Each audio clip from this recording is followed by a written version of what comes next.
organization starts to the work week, but we could see a slight warm-up in the middle of the week. This is what insight and great storytelling. Get ready for a bit of a roller Bobby coaster when it Carpenter comes to the weather. Here's a look at the Tito 7-day forecast. It's time to attack and dominate. Meteorologist Aaron White is here now to talk about when we should put our hands in the air and when we should hold on. I would say hold on for the weekend, because that's when we get the big chill here as we get some Arctic air building back in. But before that, we get a nice little warm-up.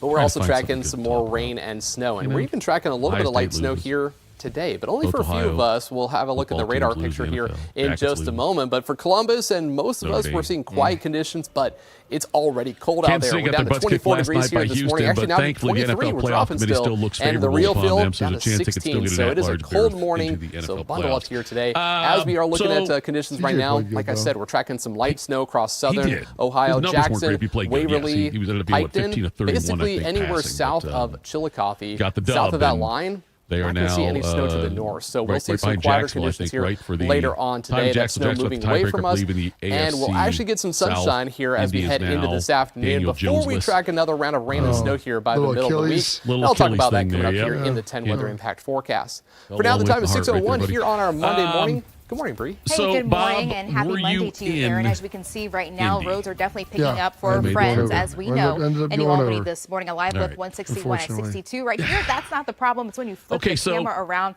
So here's what's going on when it comes to that traffic map, at least. As you can see, it gets pretty slow once you pass that intersection. Over 161 eastbound by Beach Road, looking at 26 miles per hour already. You guys are out and about on this Monday, definitely at least. But overall, when it comes to drive times, that's still looking pretty average right now. Still no issues to talk about, really even crashes. Hey, stick around, because coming up, we have a new ramp closure to talk about. And I was trying to think, Bob, last year when Ohio State lost to Michigan, we have the latest updated forecast. And there was the doom and gloom from a lot of the Buckeye fan base. At 2 o'clock this afternoon. And then they pulled off what they pulled off last year. Download that on your Makes this loss, I think, hurt a little bit less. Maybe makes the loss less panic. Is that fair to say, you think? Yeah, because I think people have seen. This morning, the Scarlet and Gray are focused on chasing the championship as they eye the playoffs. This happened before. Tough loss. Team galvanizes.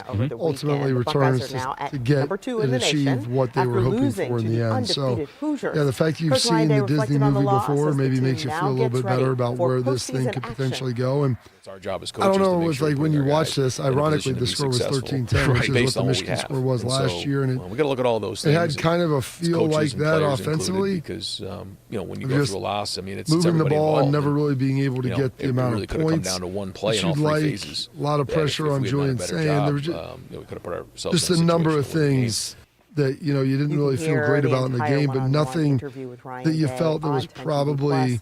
If you don't have it, now's the time to download that. It's a free app. Put that unsolvable, if you will. On the clock, so, like, while there were some issues and while some stuff wasn't very good, I don't think anybody looked at that and said, "Wow, this is something that's systemic that we'll never be able to correct." They go on sale. Morning Juice, sponsored by Riverside Bank in Dublin. 2 full hours here on YouTube, Twitter, Facebook, the Fan app, and HD3. Download the show anytime and catch us from 10 a.m. to noon on 10 TV Plus. Now we're also replaying the show on the Fan 2, 1460 a.m. from 1 to 3 p.m. We'll have Bill Bender on the show later on today. Next segment we'll talk to Bill Bender, and we'll dive a lot more into the lost Indiana, what's going to happen now with the CFP. We'll do all of that coming up later on in the show. But first, Bobby is going to make us smarter. Time to get smarter. Morning Juice presents Today in History. Here's your professor, Bobby Carpenter. All right, General, do your thing. It is Monday, December 8th, the 242nd day of the year. 23 days remaining in this 2025. The state 1941. I mean, you think you're feeling bad today, but off back in 41, it was they took a real L, the whole U.S. After the Pearl Harbor attack by the Japanese on December 7th, FDR delivers his iconic speech with a day that will live in infamy. What's up, Tito?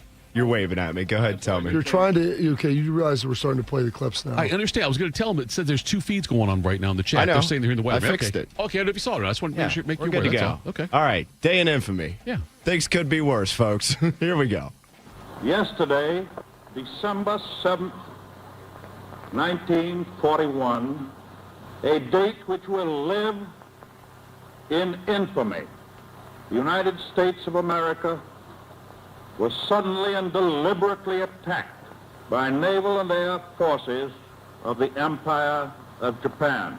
The United States was at peace with that nation, and at solicitation of Japan, still in conversation with its government and its emperor, looking toward the maintenance of peace in the Pacific. Looking toward the maintenance of I can't peace. imagine. What, delivering that speech, what that would be like? Yeah, and also just like the overall, the state of the country with that, Pearl Harbor there. Be pretty rough, dude. Pretty bumpy to say the least. So, yeah, coming up Pearl Harbor could be a little bit worse. It could be much worse to say the least on that. This day, 1955, the flag of Europe is formally adopted by the Council of Europe, the blue flag with the circle of yellow stars. 1980, John Lennon of the Beatles is murdered by Mark David Chapman. David Chapman. Sorry. Chapman, yeah. Chapman. Mark David Chapman, outside of the Dakota in New York City. From Washington, this is the CBS Evening News with Walter Cronkite. Good evening. The death of a man who sang and played the guitar overshadows the news from Poland, Iran, and Washington tonight. Former Beatle John Lennon, who was 40, was shot and killed last night outside his luxury apartment in New York. The alleged killer is an unemployed security guard and printer who had lived in Hawaii.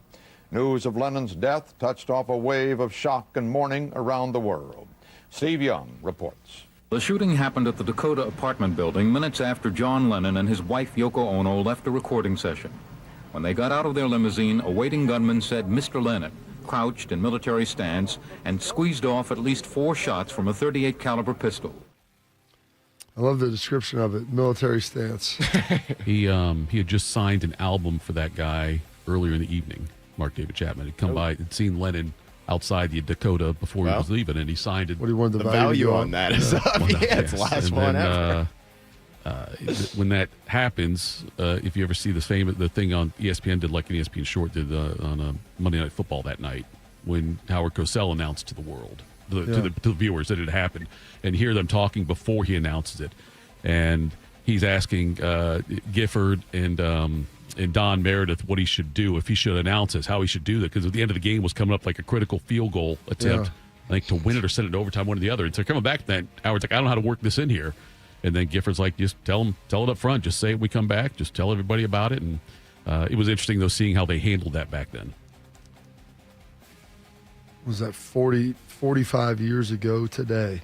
This date, 1984, Out of Touch by Hall & Oates hits number 1.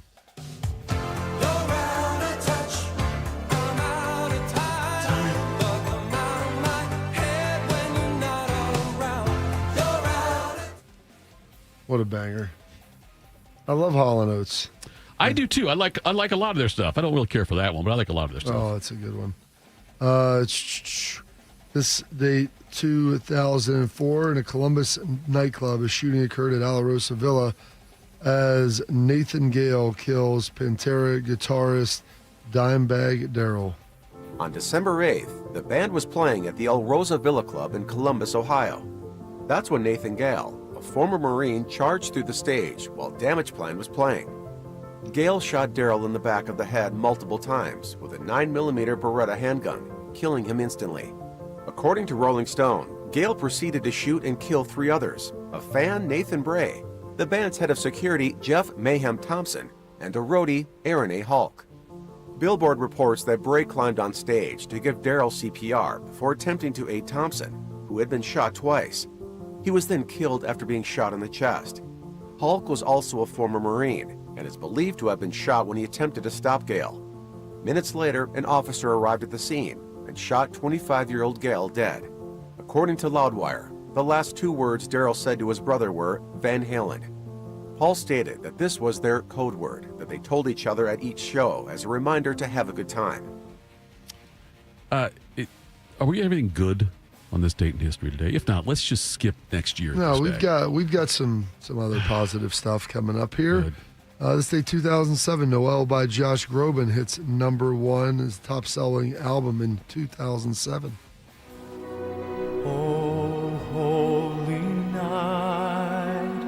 stars are brightly shining.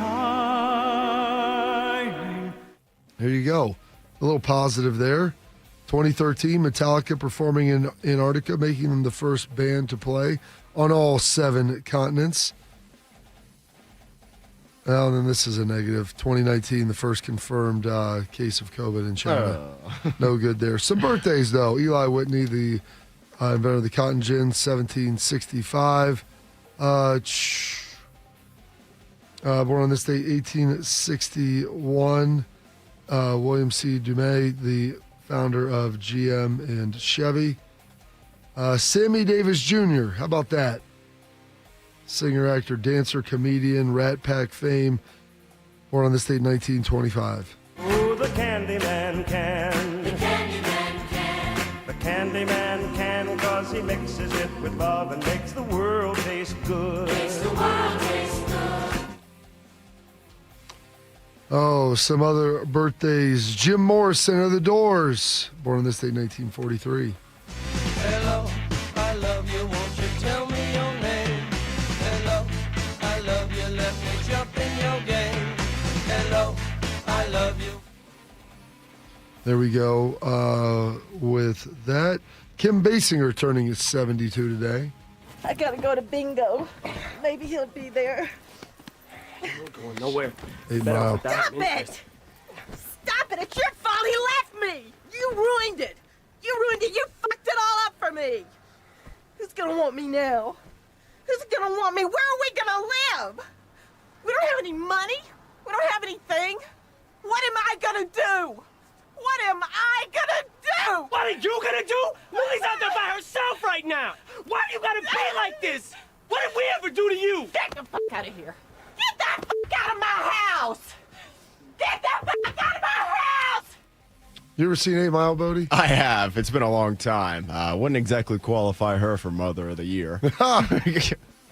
No, definitely not. Hey, it inspired Eminem to. I thought she did a really good job in that movie, though. Yeah. Like, I thought it was spot on. You ever seen 8 Mile, Thitoff? Clips. That's unbelievable. That's his mom's spaghetti right there. I've seen the rap battles quite a bit. I've seen that. I've seen when he first was rapping outside the food truck. It was pretty good. It's all a lot of shot in Detroit, and yeah, Kim Basinger did a good job as his mom there. She was very hateable in the movie. Yeah, very hateable. Where is she on the 1 to 10 scale? If 10 is a Joaquin Phoenix in Gladiator. Oh, she's probably not. Probably like a 7.5, 8. I mean, he's next level villain, if you will. Mike Mussina, born on this date in 1968, turning 57, 18 years in the bigs, and Hall of Famer. Oh, no, Mike Mussina. I thought we were going to have the Moose up there. Maybe I didn't even throw that out. Yeah, you didn't give it to me Friday. Well, we had a lot of stuff going on there. No worries. Phillip Rivers, though, turning 44 years old. I've talked forever. I talk in every game. It's just fun. Oh, quit crying! Quit crying! Thank you. Hey, thank you. Hey, thanks, Cameron. Hey, we'll take that 15. Thank you. He's going for 90-yard touchdown. 90-yard touchdown. Hey, 17, you see I ain't talking, right? Stay humble, bro. You know he's right. Stay humble, cuz. I should be excited. Yeah, but don't do that by my ear. Don't do it by my ear now. I will do it by my ear. No. Hey, That's what I do. 1-7. That's what I do. I'll holler at you after the game. 17, just keep talking. Holler at you after the game. Not in my ear. Not in my ear. Father of 12, or whatever he's got out of it. I don't think he has 12 kids. I think it might be 7 or 8, if I'm not mistaken. I'll have to look it up. His oldest is getting recruited now, I want to say. I think he's a pretty highly rated quarterback. Yeah. Fairhope, Alabama. Riley Leonard's hometown. Really? I think so, yeah. Or very close to it, if not. Look at you. I know. It's turning 41 today, country singer Sam Hunt. And I believe Cavs legend Dwight Howard turning 40. Cavs legend. Did he play for the Cavs? I don't think so. He played with LeBron in L.A. Maybe that's what NBA I'm champion in the COVID year, I'm pretty sure. But I don't think he ever played for the Cavs. Magic, Houston, Lakers, Celtics. Lakers again. No, he never played for Boston. Are you sure? I am almost 99% positive he never played Hold for the on. Celtics. Let's wait. Rivers, Shaq did, but not Dwight. Yeah, maybe you're right. Rivers, 10 kids. There we go. 7 daughters and 3 sons. If you had given me a 10.5 over and under, I think I would have taken it. He did play for the Sixers, though. Yeah, I remember that. Gosh, I feel like he was Shaq at the end and played. He played for a good chunk of teams, yeah. Number of teams. I think he went overseas, too. Little Long Dong Tigers. Yeah, I think he did. Your Highness, I think he did. Some passings today, as we mentioned, 1980, passing away outside the Dakota where he was murdered, John Lennon. And then another famous John, one of the most famous Johns from Ohio, passing away on this day, 2016, John Glenn. Let me just start with as simple a question as I probably have ever asked anybody. Why? Well, I've never felt that people should just look at the calendar and decide what they do in a particular stage of life. If you're interested in something and feel like it and have good health to do it, why not do it? Godspeed, John Glenn. 36 years after his history-making leap into space, John Glenn, at age 77, was suiting up again. The mission this time to test the effects of spaceflight on an aging body. 0G, and I feel fine. Where did you get this adventurous spirit? I don't know. I guess I've always been rather curious about things. And I don't think I'm that odd or that different from a lot of Americans. I wouldn't do what you do. Well, maybe not. But if you think about, I wouldn't do what you do either. There we go. One of the legends. When they passed away, buddy, they had like a full motorcade. Started at campus, went downtown. Pretty darn impressive for him. And he lived, I want to say he was like 93. I thought he got into the 90s, yeah. I got a chance to meet him when he was in his upper 80s and still sharp as ever. And unbelievable guy. Great dude to meet. Some holidays and observances today. Oh, boy, it is Green Monday, which is the second Monday in December, National Chocolate Brownie Day, National Christmas Tree Day. Dad, that thing wouldn't fit in our front yard. It's not going in our yard, Russ. It's going in our living room. Love it. Love it. Well done. And those are your historical events, your birthdays, passings, your holidays, observances for this date, Monday, December 8th, the 242nd day of the year. 23 days remaining in this 2025. Well done, as always, General. By the way, also in 94, 12 alternate jurors were chosen for the OJ trial. The alternates? Oh, that's the alternates big. were chosen. And also in 2004, 5 Pacers and 7 fans were charged for the Malice in the Palace. They were charged for various crimes from that fight. All right, coming up next, we'll be joined by Bill Bender, talk more about the Ohio State loss and where the CFP is going forward. We'll do that next. Morning Juice. Pain has a way of stealing the moments that matter most, especially during the holidays. It's not just your knees, back, your shoulder. It's the time with the family and friends. But in 2026, that could all change when your body remembers how to heal itself. It just needs a little help finding its way back. That's where QC Kinetics comes in. They're your partner here in Columbus that will help you heal that pain without surgery or without pills. It's your body's own natural biologics to heal itself. It's the best comeback story that you're going to find, powered by your own cells that built you in the first place. No surgery, no pills, no long recovery, just your body remembering how to feel alive again. It's time to take that first step. Literally, walk, hike, dance, enjoy the holidays. Schedule your free consultation today in Dublin or Gahanna. Now is the great time to use your HSA or FSA for treatment. Go to qckinetics.com/Columbus or call 380-208-4544. That's 380-208-4544 and get feeling better in 2026 today. This holiday season, Germain Toyota of Columbus is unwrapping incredible savings on the toughest trucks around. Right now, drive home a 2025 or 2026 Toyota Tundra with an unbeatable 0% financing for up to 72 months. That's right, power, performance, and 0%. And there's more holiday cheer. Every Tundra is sold at MSRP with 20% due at signing. No gimmicks, no surprises, just real value on one of America's favorite full-size trucks. So upgrade to a brand new Toyota Tundra. Holiday savings at Germain Toyota of Columbus on the corner of I-70 and Bryce Road. 'Tis the season to be hungry at Roosters. That's why for every $50 spent on Roosters gift cards, you'll receive a $10 Rooster Buck back in your stocking. May your holidays be filled with friends and family, love and laughter, and of course, Roosters Wings. Go to roosterswings.com today or drop by any Roosters location to purchase your $50 holiday gift cards and receive a $10 Rooster Buck in return. Happy holidays from all of us at Roosters. Roosters, a fun, casual joint. We are the keepers of the wild, America's original and most invested conservationists. For more than 80 years, we've been committed to conserving wildlife and the natural landscapes that define our nation. From rugged alpine ridgelines to peaceful tall grass prairies, we've supported the conservation of more than 36 million acres of American wildlands. Our funding has led to cleaner water, fresher air, and improved wildlife habitat. From abundant fish and waterfowl populations to robust deer and elk herds, nothing is more important than maintaining wild spaces for adventurers to explore and wildlife to thrive. We are America's hunters and target shooters, stewards of the American outdoors. America's hunters and target shooters, along with firearm, ammunition, and archery manufacturers, have invested more than $46 billion to help state fish and wildlife agencies manage and protect wildlife and wildlands across America. For more information, visit OutdoorStewards.org. One man is a national champion, NFL veteran, and local business leader. The other man is Tito. This is Morning Juice. Sponsored by Riverside Bank of Dublin. Here's Bobby and Tito. Morning Juice. Tito, Carpenter, Bodie. By the way, playoff time means brackets, Mountain Dew, and the Fan are giving you a shot at $500 in our college football playoff bracket contest. Just fill out your 12-team bracket before the first game kicks off on December 19th. Enter now at 971thefan.com. Sporting News, Bill Bender joins us now. Bill, good morning, and I'm curious your initial thoughts when you saw the 12-team bracket reveal.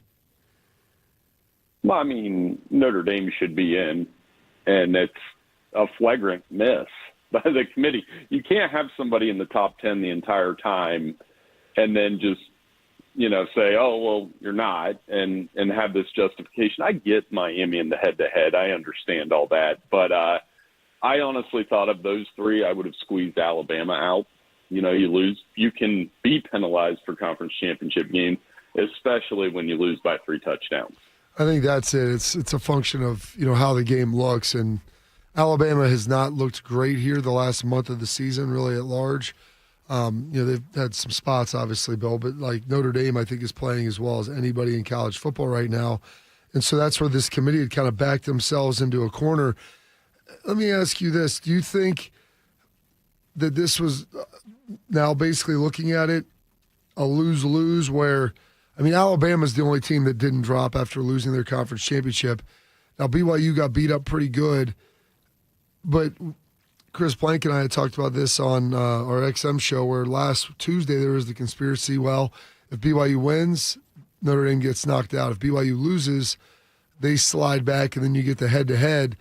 Did you think this was an inevitability, or was it the fact that Duke lost, they didn't want to close out a conference, or more the way that BYU lost as well? Yeah, Bobby, I think the ACC mess contributed to it.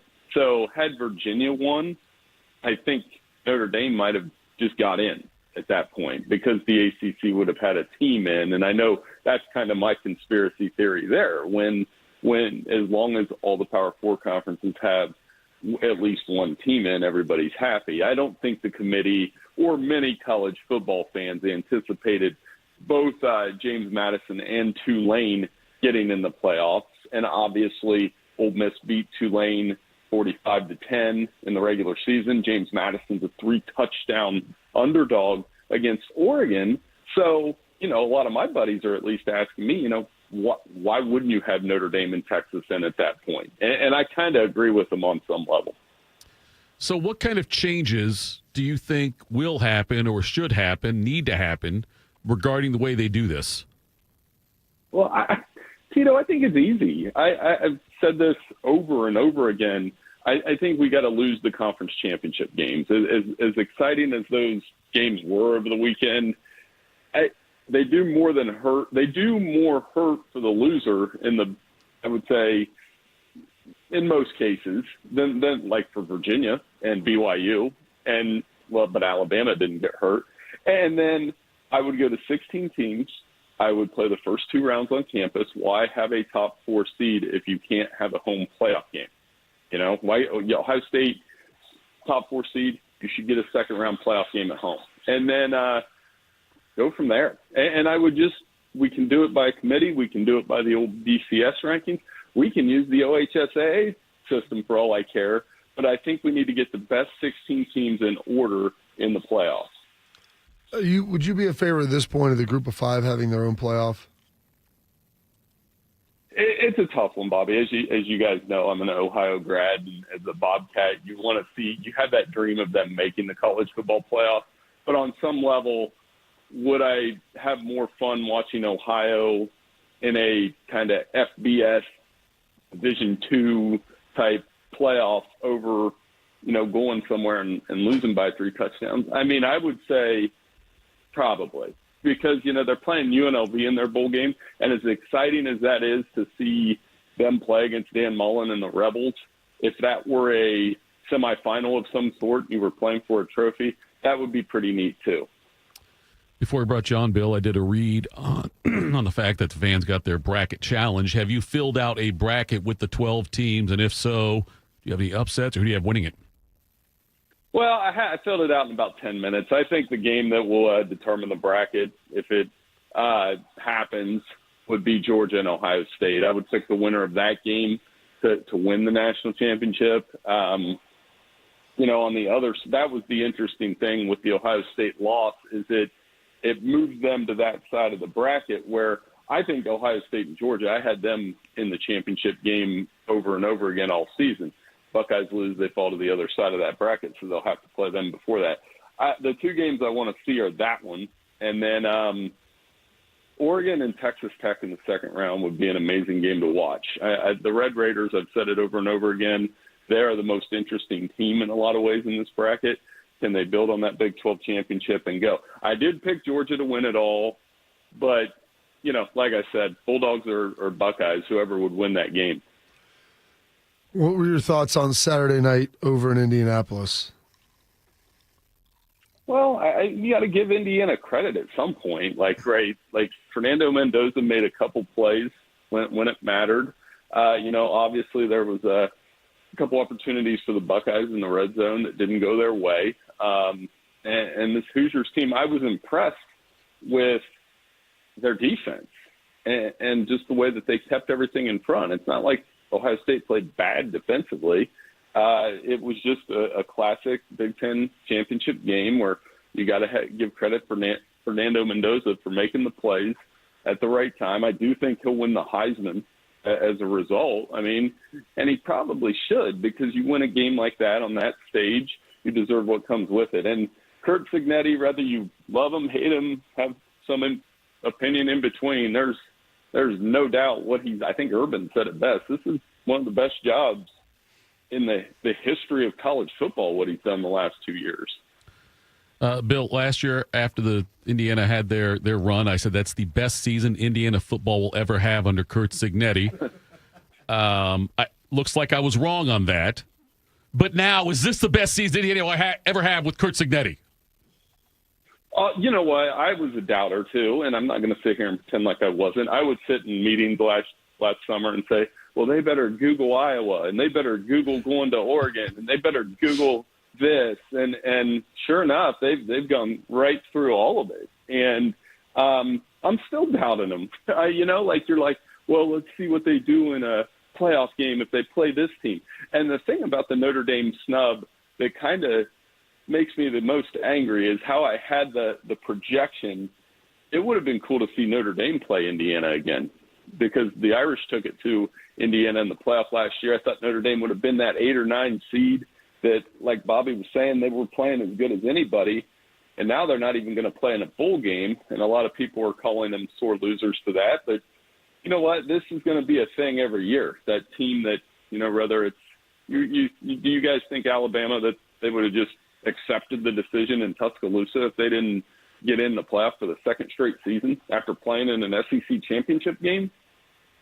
Oh, I agree with it completely. Do you think with Kansas State and Iowa State as well opting not to play, they're getting fined $500,000 by the Big 12?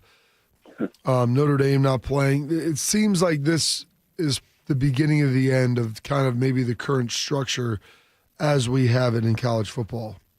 Well, and I like watching bowl games. It's so football. do I. And then I love sitting there, and I don't care if a 5-7 team is in it. Missouri State, Delaware, those schools, I'm glad that they get to play in a bowl game. Like I said, I'll watch my Bobcats when they play UNLV. I don't know some of the bowl games names sometimes, and I don't care. In their cases, I think with the coaching changes, that does factor in. Sometimes it's hard to get organized. And then there's the other issues with this bowl structure are the portal and the coaching changes. I remember a couple years watching Syracuse play a tight end at quarterback in a bowl game against South Florida. And I picked Syracuse in that bowl game before, and I was like, well, this probably isn't going to work out. The fact Notre Dame, declines a bowl game, is this something you see as a potential trend for teams that get snubbed? Is it a huge deal in your opinion? I think it's a big deal because it's Notre Dame. There's the sore loser argument. There's the go play in a conference argument. There's an accept the decision thing. But just the way that they were treated, and I think their athletic director, Bavakwa, had a conversation with Pat Forty yesterday, and I think that it does have that appearance of you were in the top 10 the entire time. And then the last weekend, okay, we're just going to put Miami ahead of you now. Or we're going to put Alabama ahead of you the week before. And it's the problem I have with it, Tito, is that Notre Dame did nothing in that last month to deserve to be dropped behind those schools. And I don't think either one of those schools did anything to be put ahead of the Irish in the final weekend. So every Notre Dame argument over the next couple weeks, it should be heard, and it might impact the playoff. When you have a brand like that, thumb your nose at the bowl is going to get attention. Well, what's remarkable, and it was alluded to not by, wasn't Reese tried to ask it and didn't really probably do it as succinctly as he would have liked. I believe it got asked in the teleconference where, Hunter Yurchich was asked about the moving of teams. Can two idle teams move with respect to each other? Not can someone else bump them down or they move up, but the Notre Dame and Miami scenario where two idle teams flipped when they did nothing that weekend simply because you're evaluating them now in a different way. I think, Bill, that's the problem, logically, people have. And it's well, if that's the case, you had Virginia drop. Well, now USC moved up, 2 spots, or does that make them a better win than what they were before? We're arguing about nonsense semantics. I think that's why people are really upset about it. Yeah, I think I should have Hunter Yurchek just talk to some of my Fisher Catholic buddies right about now about Notre Dame, and they can just ask the questions. Here's the biggest problem to me too is Alabama over the last month has not looked better than Notre Dame. No. And I know they played in the SEC championship game, and I understand they earned that, but they didn't look good Saturday either. So what I was hoping would happen with Alabama would be if they got left out, then Greg Sankey would have been upset, and that would have thrown into question some of the value of these conference championship games. Instead, we're going to say, no, they get rewarded for playing in that game, and it just doesn't make sense to me. I know, like I said, I know Notre Dame doesn't have a conference championship game, but anybody who's watched them for the last 4 to 6 weeks can't tell me with a straight face that they're not better than Alabama right now. Bill Bennett joins with Sporting News, and I thought the same thing watching. Alabama was just they weren't competitive with Georgia on Saturday, which is why I really thought Alabama would get left out, and then I couldn't wait to see what the SEC people would say about that. You mentioned earlier that the one fix you would make right now could change things quite a bit is abolishing the conference championship games. Is that at all realistic, and what would have to happen for that to happen? Well, they always say, well, we've got to, they being, college football power brokers, that you have to be able to replace that money. Like I said, 2 rounds on campus ought to do it. The move to me with college football, instead of having all this complaining and bitter feelings and griping right now, which we'll do all the way into the first weekend of the playoff, is to create the most compelling clean, competitive playoff that you can, that people are going to want to watch. I mean, how are you guys excited to watch? This is not a shot at James Madison, but are you honestly excited to watch them play Oregon as a 3-touchdown underdog? I mean, that's hard to sell. So you could have sold Texas, Oregon, though. That would have been fun. But go ahead, Tito. Sorry. Well, no, it's what I was saying. Like, my Saturday afternoon on New Year's Day, like, Bill, selfishly as a fan, without having a team playing on that day, like that is going to be, or not New Year's Day, the first round, the 20th. I'm like, those afternoon games are going to stink. You've got Friday night and Saturday; those look good in the morning. But the two that are going to include Tulane, which should be a little bit better, but JMU, like, those will not be competitive contests. And that, for a nation that loves college football so much, that to me is what is ultimately the most disappointing piece of it. As I was looking through this, Bill, I mean, a lot of people still have Ohio State as the odds-on favorite to win the national championship. How do you feel about that? I still think they are. I mean, like, Georgia and Ohio State and Indiana's earned the right to be in that conversation. I think the Buckeyes proved last year that they can bounce back from a loss. I like their draw. I mean, that's something you got to look at too. Like, in the quarterfinals, I like their chances there, no matter who wins. And then you get into those two games that I think are going to define the playoff, and that would be one of them.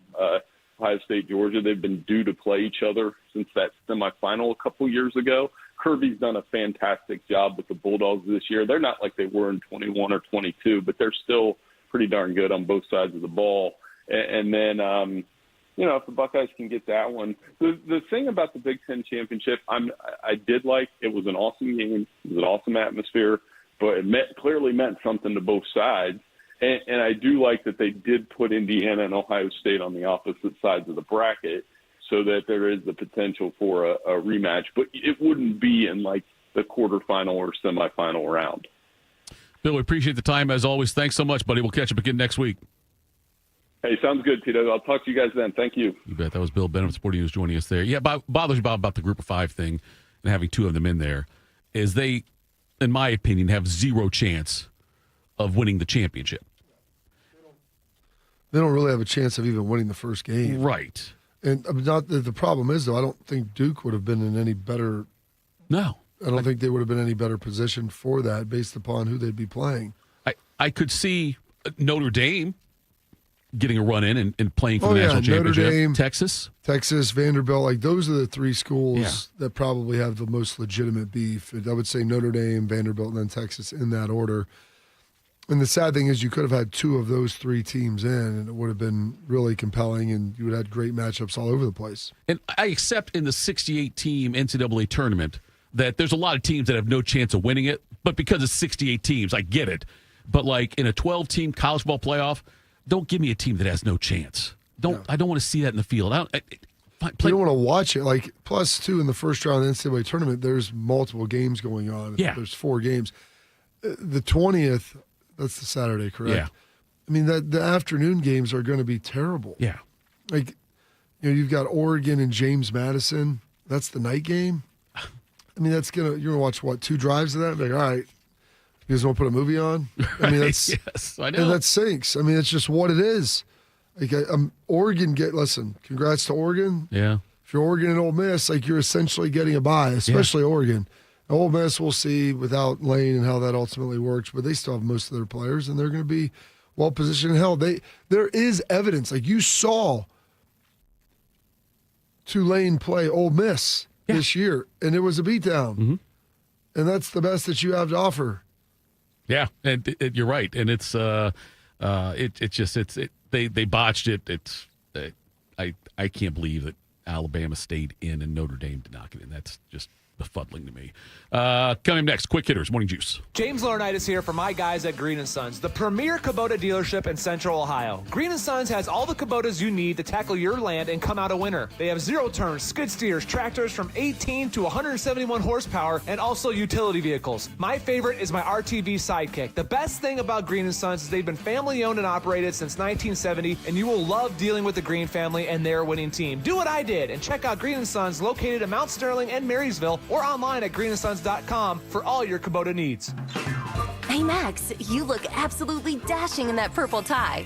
Ready to harness the world? You bet, Daisy. I'm ready as I'll ever be. And might I say, your purple tie really pops with your vest. Thanks. I almost went with a cape, but didn't want to come across as pretentious. Nonsense. Anyone in our line of work should rock a cape. You might be onto something, Max. Phew, so here we go. First day on the job. We've got this, right? Right.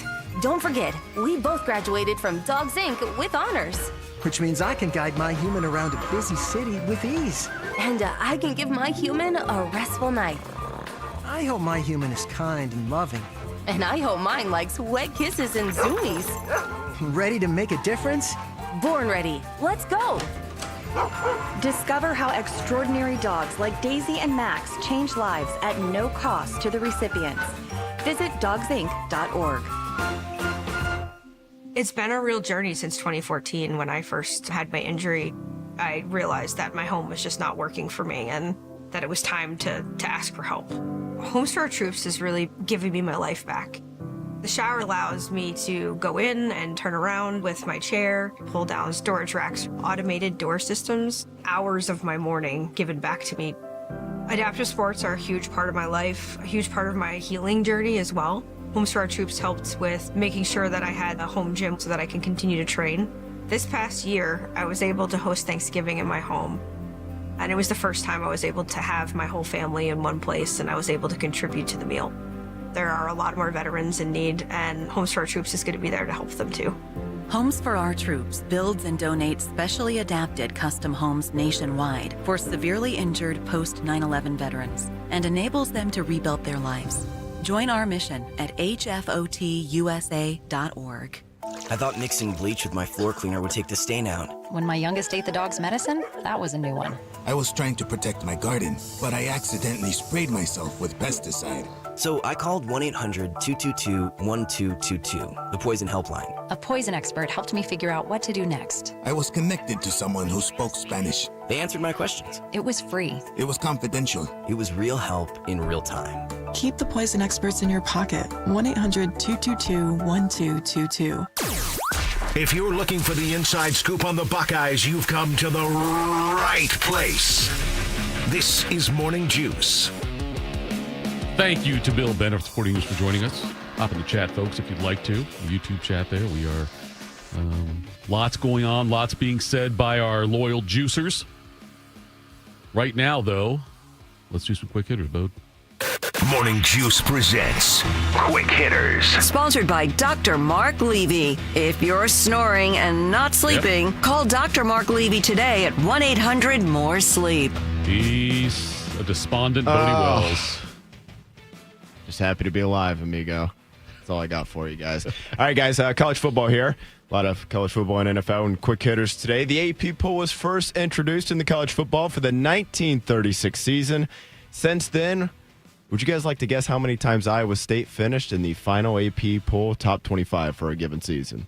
Final appearances. I would say 5. I'm going to say 9. That would be 4. Just one off there. Just 4 times. And just 2 of them came prior to Matt Campbell's arrival there in Ames in 2016. Under Campbell, they have finished in the top 25 2 times.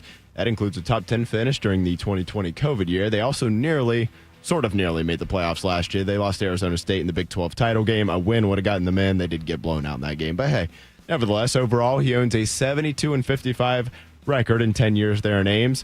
And now the Massillon, Ohio native, he will be the next head coach at Penn State as he agreed to an 8-year deal with the Nittany Lions over the weekend after a very lengthy search there for the Penn State Nittany Lions to find their next guy in Happy Valley. Bobby, it was a bumpy road to get there, but I think this is a pretty solid hire there by Penn State. I think it's a great hire. I was talking to a friend of mine who's involved in like the search committee process and does that on Saturday night at the game. And it is remarkable that they landed here, and where they got to, I'm fine with. The route that they got there was ridiculous. I think they should have been on Matt Campbell from the very beginning. And now all you did was hamstring him, and now you've got to understand that there's got to be patience now with this because he's inheriting a absolute mess. Yeah. if you get him a couple weeks ago, not nearly as bad. This situation is disastrous. But I think Matt Campbell is good. He gets the region. He's an Ohio guy. He'll recruit his butt off. I think he'll be successful there, but it's going to take some time. I would love to know, Bob, when they first reached out to Campbell. Like, did they reach out to Campbell in the beginning of this process? No. And then Campbell's like, no. And what the money wasn't there. It was. No, they didn't get to him until recently. How in the hell do they do that? Well, because Pat Kraft, he had ideas of who he wanted to go get, and some of those ideas were mildly unrealistic. But I'd say, like, He Campbell. had Marcus Freeman on that list. I was going to say, it was just fantasy land, wasn't it, Bob? I mean, it was like, it literally sounded like it was like Freeman, Lanning, Ryan Day, Caleb DeBoer, I don't know, maybe that Andy would have been. Reid. But yes, exactly. It was just like, it was just absolutely. How about Dan Campbell? Maybe he'll leave the Detroit Lions and come. Like, it was just ridiculous. Like, you guys fired Franklin before Halloween, and you just got to Matt Campbell now? Like, it's insane, Tito. This feels to me like what the Mavericks did last year when they trade Doncic, and it looks like they've got no plan, and they make an awful trade, and they stumble into Cooper Flag. Like, see? We're Yeah. good. You know what I mean? Not good. Nico Harris Kind got of maybe fired. looks like Jerry Jones. Yes, it's like all of a sudden that's it's like we got the BYU head coach saying no to us. Yeah, but hey, look, there's Cooper Flag or whatever. Now all of a sudden, they get their Matt Campbell's what they Look, get. kids, it's Big Ben. What was a better hire, Matt Campbell or Pat Fitzgerald for the Spartans? I'm not saying we were successful. I think they're both equally as good. The thing is, Michigan State looked like they had a coherent plan with what they were doing. They fired Jonathan Smith, or maybe I'm not sure which the order of that was. I saw Pat Fitzgerald was hired prior to Jonathan Smith's firing, but they knew and they had targeted that, and that's who they went after. And they still had a coach. Pat Kraft's been looking. I mean, that job has been vacant for a month and a half. Yes, like more than that even. I respect taking a swing. Hell, call Freeman. What the worst he's going to say is no. You know, call Dan Lanning. Sure. Worst he'll say is no. But that should have been a 2-second conversation. You knew you weren't going to hire those guys. Come on, those guys weren't leaving where they were. No. This wasn't an LSU trying to get Lane Kiffin to leave Ole Miss situation, which always felt pretty realistic. This was a scenario that within a week, their top 5, 6, 7, all their swings and misses should have been done within a week. I mean, that should have been done by Halloween. And I agree with you, Bob. I think if you hire Campbell a month ago or, 2 weeks ago, you probably saved the recruiting class. It wouldn't have been a top 10 class, but at least you bring in. They're 150th. Yes, literally, it cannot correct. get any worse. And it's like you probably bring in a couple dozen guys. You probably bring some guys over from Iowa State, which is an unfortunate thing for the Cyclones, but that's just how the sport works nowadays. It's just a total mess. They had a better chance of hiring Newt Rockne than Marcus Freeman. Honestly, Charlie Weiss Jr. maybe. Yeah. Dive into the Notre Dame roots and the son of old Chucky. Yeah, it was that. None of their top, however many, 3, 4, 5, 6+ guys ever made any sense whatsoever. On to the NFL here, guys. One of the NFL's biggest surprises this season took just an awful turn yesterday. As Daniel Jones, he's expected to be sidelined for the rest of the season after he suffered a torn Achilles in yesterday's 36-19 loss against Jacksonville. This season, Jones has just thrown for just over 3,000 yards and 19 scores, both in the top 10 in the league this year. He is also 10th in QBR. After racing out to a 7-1 start on the season, Indianapolis, they have dropped 4 of their last 5 games. They sit now at 8-5 overall in the year. They could be on the outside looking in at the playoff hunt, and it won't get any easier in their final 4 games here. They go to Seattle, they host the 49ers, they host Jacksonville, and then they close things out at Houston. Those 4 teams are all in or right there for the playoff hunt.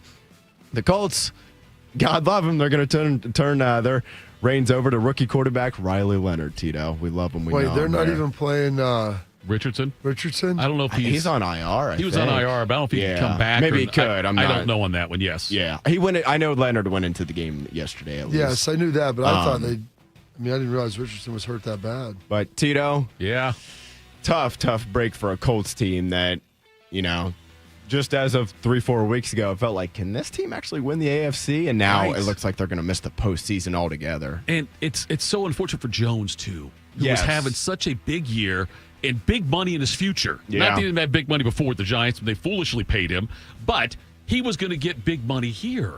And now, if you look at just recent times when guys have hurt their Achilles, you saw with Rodgers, he's older, I know, but it's going to take it's going to take quite some time before he can actually. This late in the year, he might not be playing next year. That's what I'm thinking too. And so it's going to cost him the rest of this season, the postseason, the chance to be more relevant than he's ever been. And then also next year as well. It's awful for the Colts. It's awful for Jones. But yeah, they're going to miss the playoffs now, Bob. Yeah, it stinks to see this. And I feel for Daniel Jones as much as anything. Like his career had been resurrected. He'd looked good.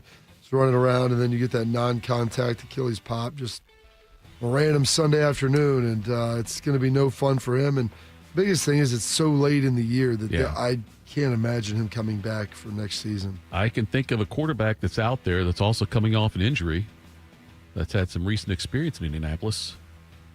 Mark Sanchez. If he's all the way back. I thought you were going to say Phillip Rivers for a second. Sure, why not?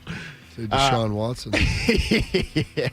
It's like, hey, he's twice torn Achilles. Hey, Right. whatever. He's beaten it twice. I'm going to do it. All right, staying with the NFL here, guys. The New York Jets, Jets. They're back in sole possession of first place. It's not the kind of first place you want to own, though. Following their 34-10 loss yesterday against the Dolphins, they have officially been eliminated from the playoffs for a 15th straight season. That is the longest active postseason slump in North American sports amongst the men's leagues, counting the NFL, Major League Baseball, National Basketball Association, the NHL, and Major League Soccer. They have actually been MLS in there. Yeah, hey, that's what ESPN's article said. So, I couldn't tell you who owns that longest streak in MLS right now, but it's short of the Jets at 15 years.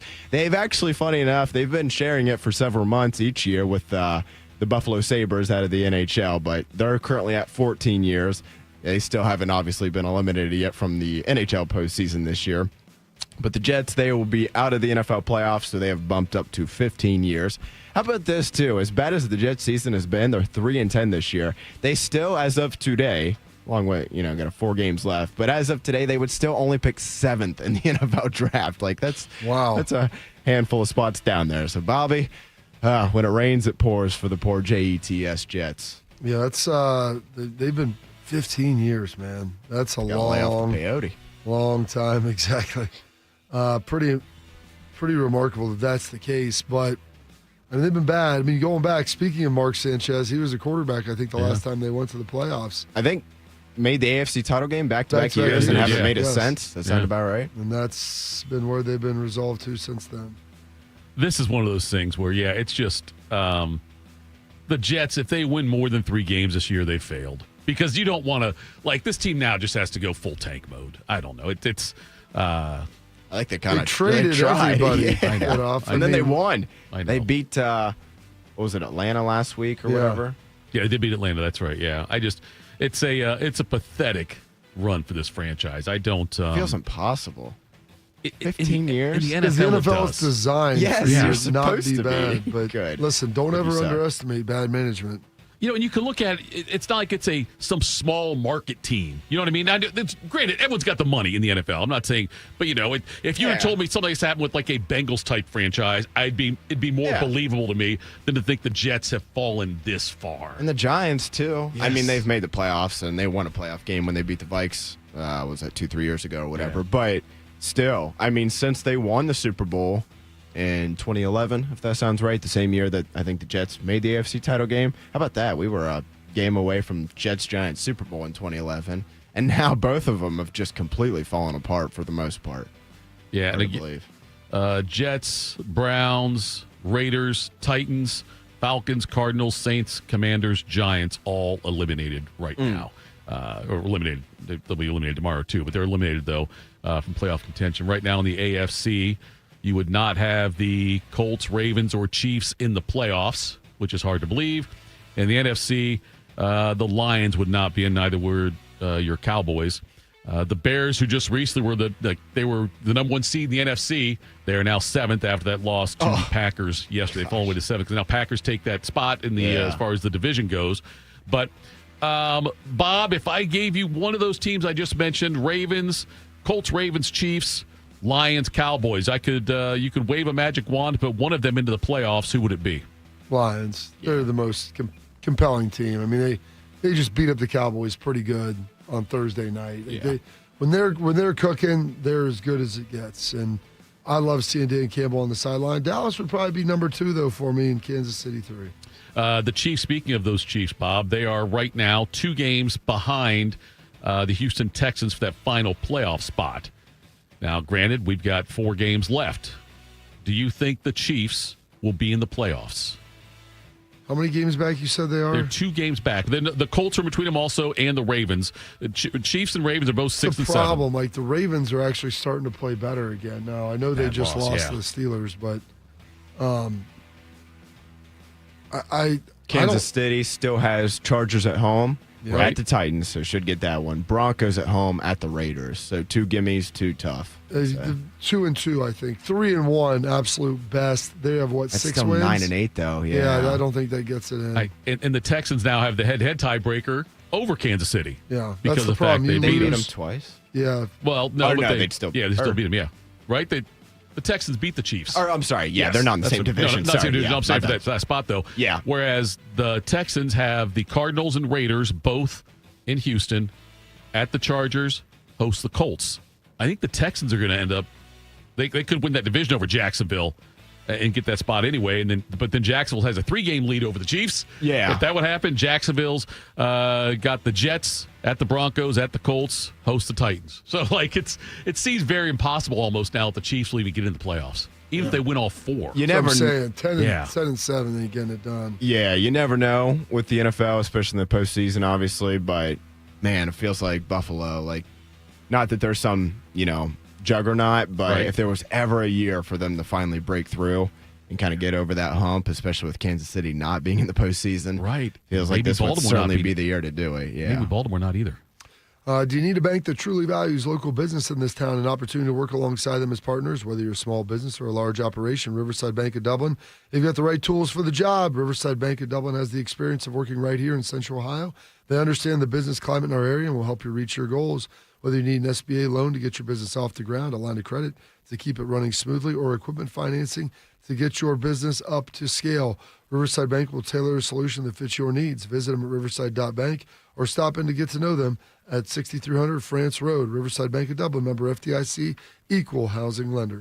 Coming up in the next hour, we will do a deep dive in the Ohio State loss to Indiana and hear from Brian Day. We'll do that next. Morning Juice. Once there was a man who couldn't stand. A mom who couldn't wait. A scientific community that said it couldn't be done. And then you. And then I. And then we brought neuromuscular disease into screaming color with the Muscular Dystrophy Association. For 75 years, our voices have thundered through the halls of Congress. We've willed the impossible into existence. We've pushed the science, raised the funds, shifted the narrative, and transformed the reality of life with neuromuscular diseases. For 75 years, we've built communities together.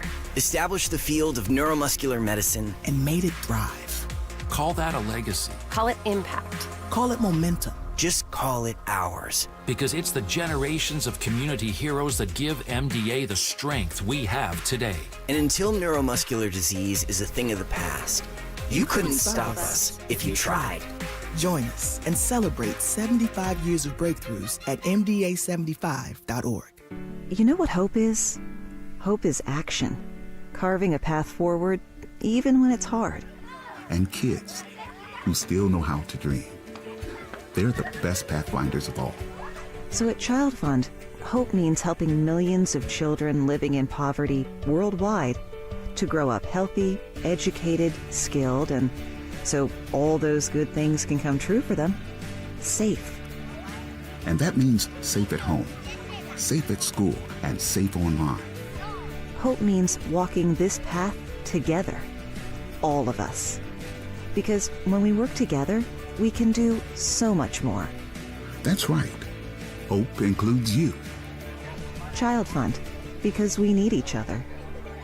To learn how Child Fund works with children in 23 countries to help them achieve their full potential, visit childfund.org. That's childfund.org.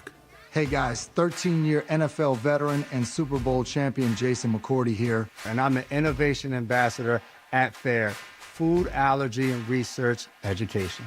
I would say the most challenging thing as a parent of a kid who has a food allergy is probably the ignorance that I myself had in the beginning. I didn't know what anaphylactic shock was. I didn't know the dangers, let alone the things that she needed to be able to have a normal life. When you go to drop your kid off, and every single time in the beginning, we'd have to go through everything she was allergic to.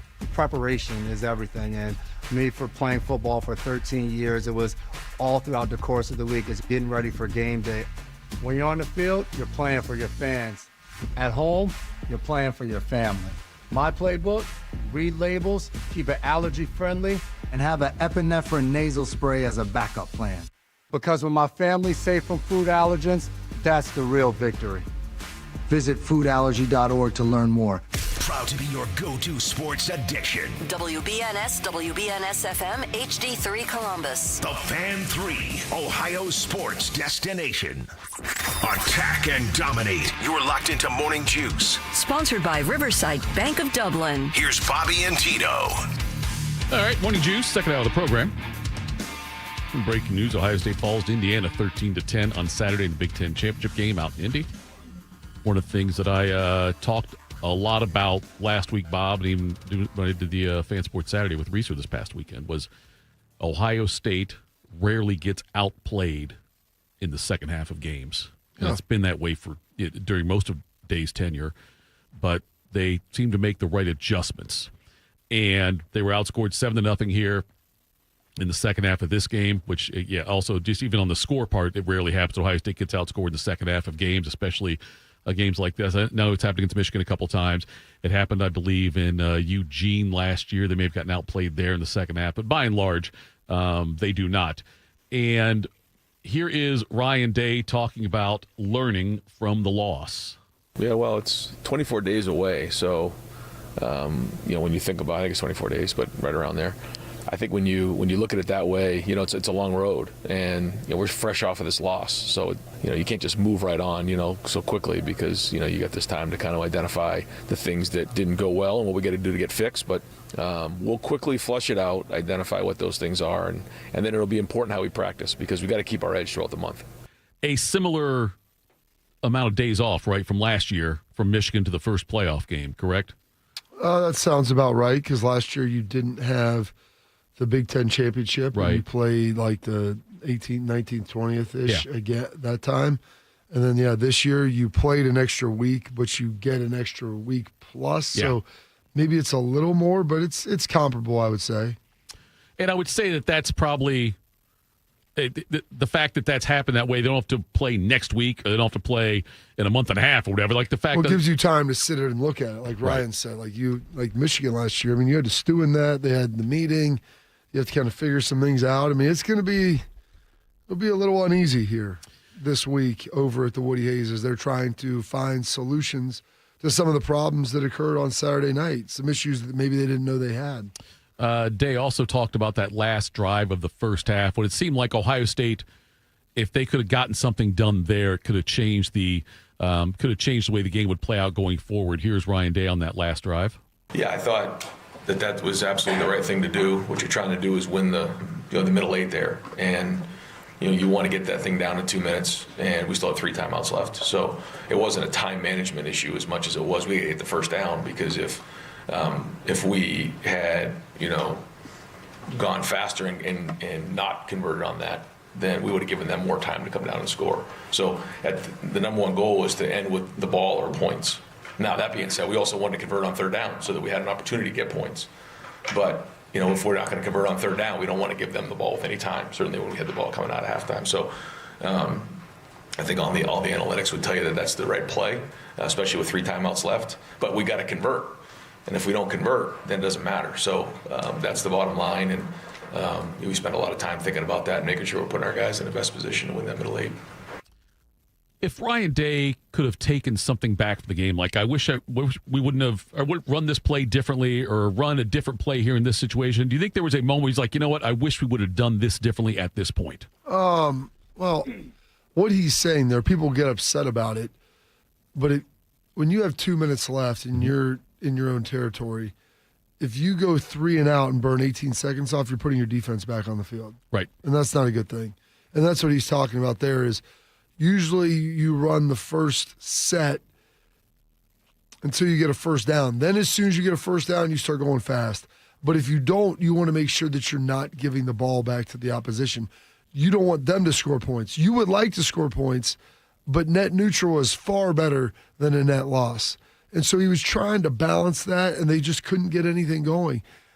Indiana up front, their ability to move around and disrupt our offensive line. I have not seen the offensive line play that bad this entire year. And I think they've given up 6 sacks all season. They gave up 5 in this game. And we're never really able to get the running game going in a big way. So those are 2 things that had never really happened. And all that was caused by the pressure of Indiana up front. Some by their D-line and then some by the blitzing linebackers. Do you think it was, and I have a feeling I know what your answer is going to be, but I'll ask anyways. Is it more about Indiana's ability up front or Ohio State's line falling short? Indiana's a good team. Like, I'm not going to besmirch them like with what they are. Like, they're a good team. If Ohio State plays well, they win that game. I mean, they almost won the game without playing all that well.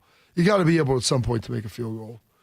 And then you've got to get points when you're in the red zone. But defensively, they played well enough to win. Yeah, you'd like to get stopped and be able to get the ball back and things at the end. Like, I get all that. You know, you go up to everybody's criticizing the slot phase. I mean, that's a very difficult play to defend, especially when you're trying to stop the run and, like, you're just trying to get off the field and you got to start bringing pressure and, you know, things that happen in coverage. But you gave up 13 points. I said it, I think, coming into this game. I mean, if they score 17, they win. Like, and that's been the case all year. Yeah. They got 10. You know, and they had other opportunities to put more points out there. You've got to be able to convert.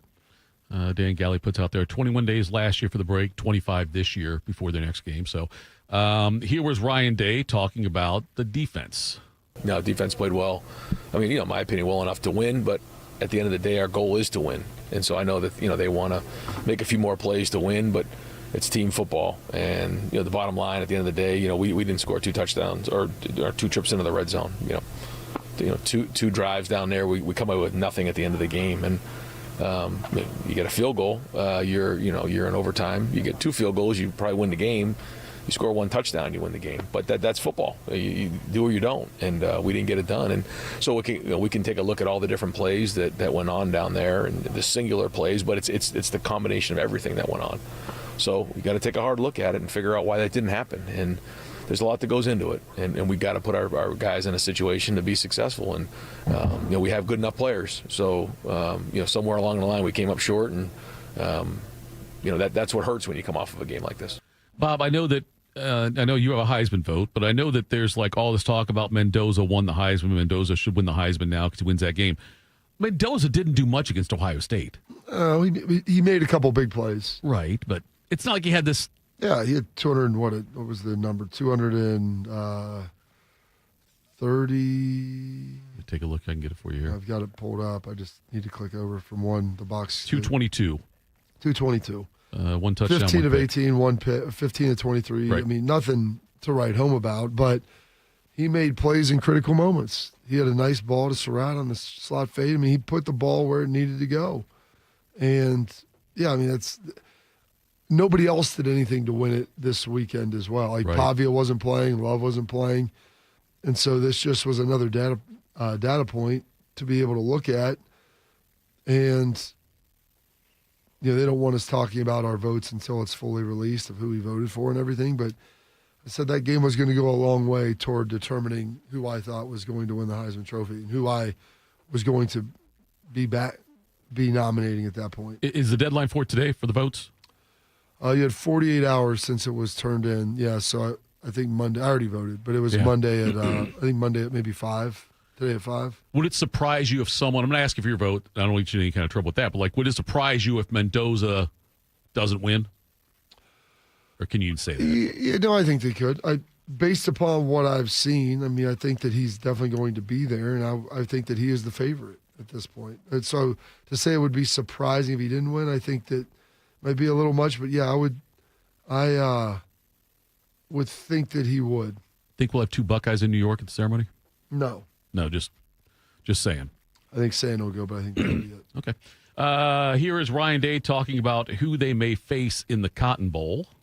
No, I mean, this time of year, you're going to be playing great teams, and I look at all 4 teams in the who have a bye. They all have monster roads to get to the playoffs. That's what you expect. So, 3 games away from winning a national championship. That's just the truth. But it's going to start with this first game against whoever we play in the Cotton Bowl, and the more Buckeyes we can get in that game will be better. If it's Miami, it's great. If it's A&M, it could be another, kind of home game for them. So the more people we can get to buy tickets early on, we got about 24 days or whatever to get going and get ahead of the crowd out there in A&M. That would go a long way.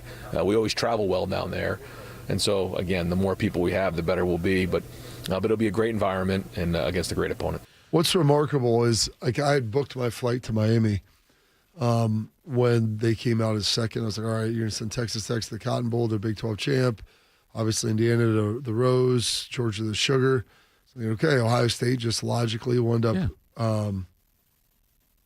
end up in the Orange Bowl. And from my understanding, talking to some folks yesterday, they didn't want Miami to be playing their home arena. I'm like, their home field, like nobody goes for Miami anyway. Right. So I would have rather played in Miami. And I'll tell you this, Aggies fans are going to show up because those people care a great deal about Texas A&M football. And this is their first time in the playoff. Yeah. They're going to be fired up. Yeah. It is. There'll be probably more Aggies fans there than there were Texas fans. It's going to be tough. It's going to be tough. And I was like, all right, I booked my flight, held it, and I've got my one held to Dallas today. I was doing the rankings reaction show or the selection show for XM. I was like, oh, this is great. I'll be able to get a flight to Texas for half as much. I could not get booked. It took me a half an hour, and because they kept kicking me out of the American as I was trying to book, as the flights just kept going up, seats kept going away. And eventually I told my host, I was like, hey, just take this. I called. And I called the Advantage desk. I'm like, hey, I want to get this flight. I'm like, all right, well, it costs $400 more than it should have the day if I would have got it a half hour prior, but was able to get it done, thankfully, and get that all reserved and taken care of down there. But it's going to be a lot of Aggies fans there, to say the least. I was like you, Bob. I was looking at it, and I said, yeah, this is what's going to happen now. Ohio State's going to be in the Orange Bowl. Just because, the conference affiliation thing, they want to have, obviously, Indiana, the Big Ten team in the Rose Bowl. You want to have SEC. You want to have Georgia there playing in the Sugar Bowl. So, it made perfect sense to me. I was just as shocked that Ohio State was in the Orange Bowl there. Here is, by the way, the ticket allotment. I don't know if you have any knowledge on this or not, but wasn't it different this year for the Big Ten championship than it's been in years past? They cut it back significantly. And that was a conference decision. Yes. And I told one of the guys, I told one of the people at the conference, who's like Tony's right-hand girl, I go, listen, this stuff's going to start changing. I go, I know that Ross and President Carter are not happy about all the stuff that's going on. I go, if this was Iowa and Oregon, you wouldn't be cutting people back. You'd be forcing them to take the tickets because of it. So I'm done with this nonsense. Yeah, there's people I know that are like long-time season ticket holders and big-time donors and things like that. You're going to be in the top 2 tiers to get tickets. Yeah. So how will it work for this? Who makes the decision? Is it the bowl? Is it the NCAA? The bowl makes the decision on this. Okay. Not the NCAA. NCAA has nothing to do with it. The bowl makes the decision on the ticket allotments of what goes out. I would think that this would be more traditional. It's a bigger stadium. I can't, and whatever one team gets, the other gets. They're the same. Yeah. And so I think that they'll probably be kind of consistent to what it's normally been. Ryan Day was asked who's going to call the plays in the playoffs. Here's his response. Yeah. So Brian was calling it, but we're all involved. All of us. We try to give as much input as we can, and try to, organize the thoughts and try to help the best we can, and we'll continue to do that. I do think having more time to prepare for this game will allow us to be more efficient. There's no question about that. But Brian calls the plays, and we'll continue to call the plays. But we're going to have everybody involved with it, and it's a group effort. The fact that Hartline, and I'm not accusing his time being taken away from Ohio State to focus on South Florida at all, but is the fact that he now does have that responsibility with the new school coming up, does that change anything, do you think, with how much Day has a say in the play call, or what he says, how much control he takes? Well, it's a conversation that's being had, but I don't know if that matters. It's the preparation of putting the plays together. When you get down to the situation in game, it's usually you're choosing somewhere between 3 and 5 plays on any given down based upon the situation of what you want to do and where you're at on the field. So, yeah, there is some conversation about that. I don't know if it'll change all that significantly moving forward, maybe some more. But in the preparation, Brian's got other stuff going on. I mean, I'm sure he'll be fully invested in this, but there may be just differing responsibilities divided up according to the how they'll develop that game plan, if you will.